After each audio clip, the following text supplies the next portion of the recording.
I know that in the caregiver community, there is just a massive amount of trauma. Frontline workers have been absolutely exhausted by this pandemic, including the doctors and the nurses along Hospital Row in Toronto. But caregivers are also reaching their breaking points, including one woman who I spoke with, a psychotherapist who says that she is now in trauma therapy herself because of the stress of being an essential caregiver.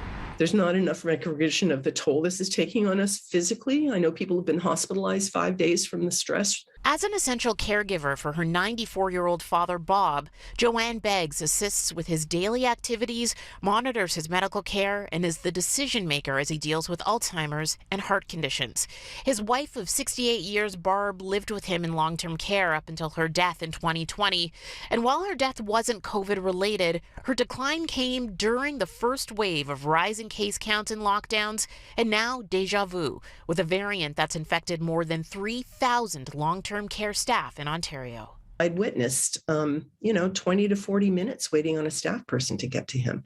And my dad is the anomaly who has a one-on-one.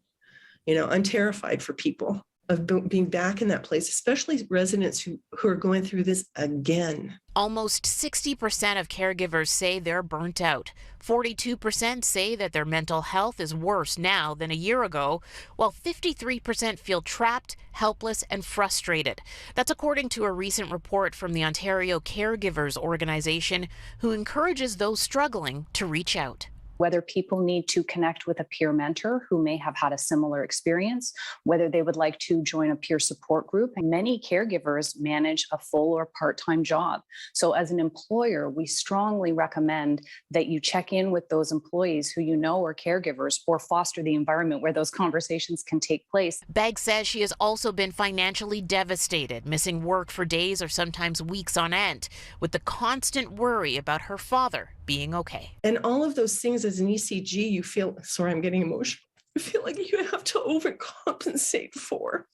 You're constantly monitoring, assessing, filling the gaps. And I've said to people so often, I just want to be my parents' daughter. I wanted to have time with my mom, to just be her daughter.